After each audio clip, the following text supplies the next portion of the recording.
अगर मैं आपसे कहूं कि मैंने उत्तराखंड के जंगलों में एक ऐसी जगह देखी है जहां भगवान शिव को सप्तऋषियों का श्राप मिला था और वो पत्थर बन गए थे, तो शायद आप कहेंगे ऐसा कैसे हो सकता है। नमस्कार और स्वागत है आपका एक बार फिर से आपके अपने आध्यात्मिक चैनल अखंड भारत दर्शन पर। आज इस ब्लॉग के माध्यम से हम आपको करवाएंगे दंडेश्वर महादेव के दर्शन।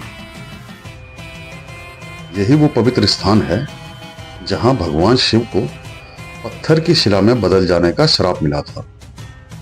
वो शिला आज भी इस मंदिर के गर्भगृह में स्थित है और ये भी कहते हैं कि इसी शिला से ही तमाम लिंगों की उत्पत्ति हुई है। तो चलिए चलते हैं इस अनोखे और रहस्यमय मंदिर के दर्शन करने और साथ ही जानते हैं इस मंदिर से जुड़ी पौराणिक कहानियां।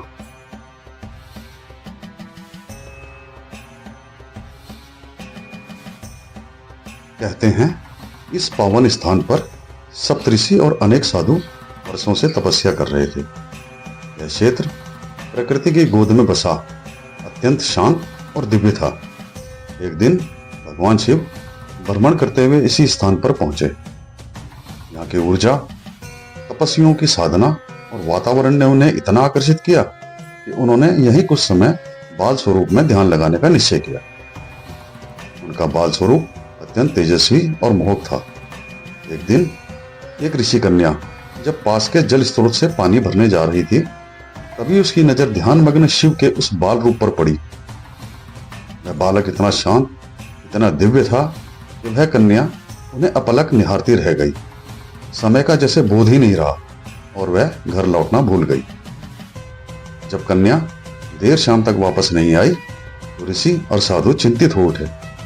वे उसे ढूंढते ढूंढते इस स्थान पर पहुंचे। यह कन्या अभी भी उसी अवस्था में खड़ी थी और सामने बैठा था एक ध्यानस्थ बालक। भ्रमवश ऋषियों को यही लगा कि वही बालक उसकी स्थिति का कारण है। क्रोधित होकर उन्होंने बिना जाने उसे श्राप दे दिया, पत्थर हो जा। और वह बालक, जो स्वयं शिव थे, मुस्कुराए और उस दंड को सहर्ष स्वीकार कर पत्थर में परिवर्तित हो गए।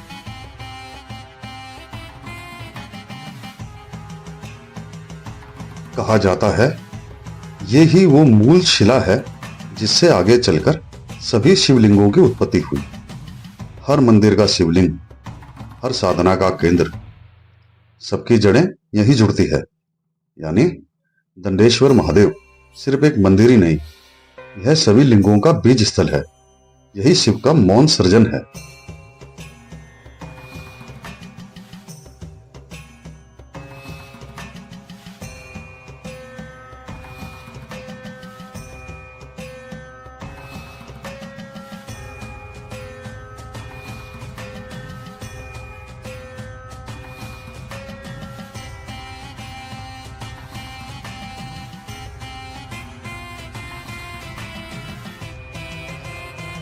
मंदिर परिसर के एक ओर से बहती है एक शांत नदी जिसे दूध गंगा के नाम से जाना जाता है।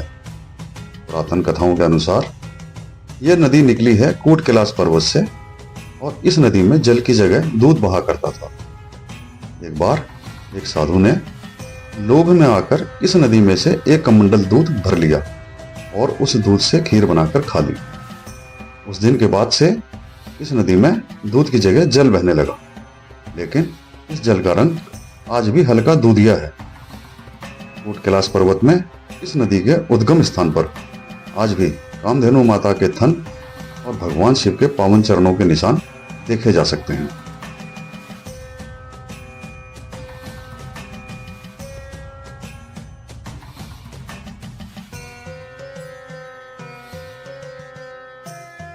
वर्तमान में यह मंदिर भारतीय पुरातत्व सर्वेक्षण ASI के अधीन है।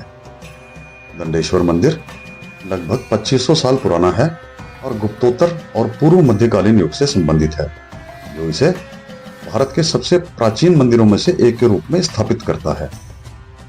मंदिर परिसर में 7वीं से 13वीं शताब्दी तक के 14 मंदिर मौजूद हैं और मुख्य मंदिर में एक शिवलिंग है जो एक बिना तराशा हुआ प्राकृतिक पत्थर है।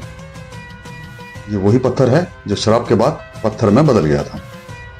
अब यह मंदिर एक राष्ट्रीय धरोहर है जिस पर हर सनातनी को गर्व की अनुभूति होती है।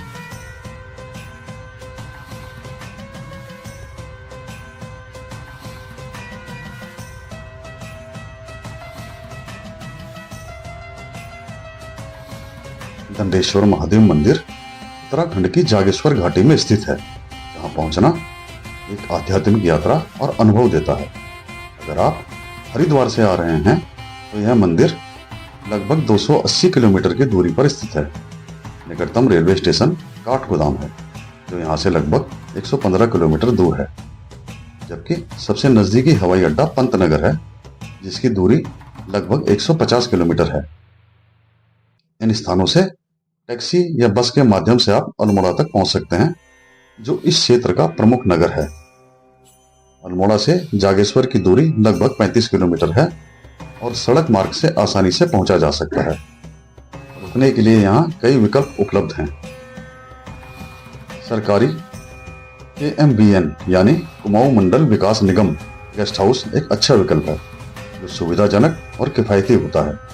इसके अलावा फॉरेस्ट रेस्ट हाउस भी एक शांत स्थान है, लेकिन यहाँ ठहरने के लिए पहले से बुकिंग कराना आवश्यक होता है। साथ ही यहाँ कई स्थानीय होम स्टे और लॉज भी उपलब्ध हैं, जिनकी कीमतें 800 से लेकर के 2500 रुपयों के बीच होती है और ये सरल लेकिन आरामदायक सुविधाएं प्रदान करते हैं।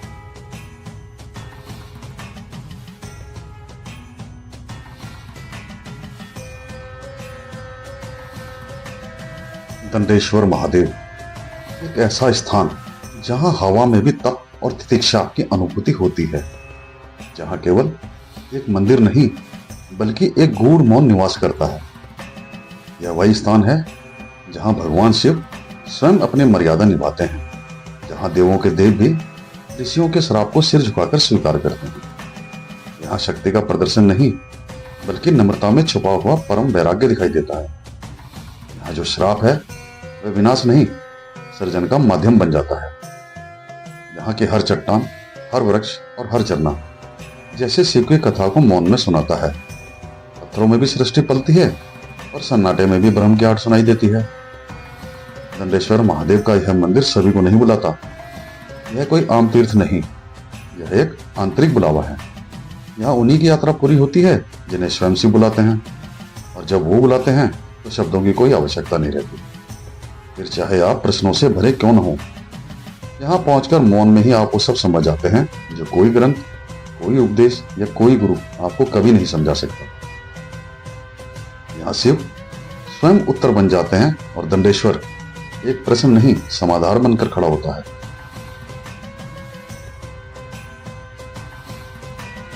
अगर आपको हमारी यह प्रस्तुति पसंद आई हो तो चैनल से जुड़े रहें।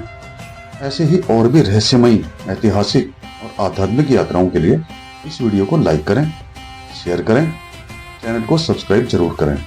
आपका साथ ही हमारी सबसे बड़ी शक्ति है। भगवान शिव की कृपा आप सब पर बनी रहे। हर हर महादेव।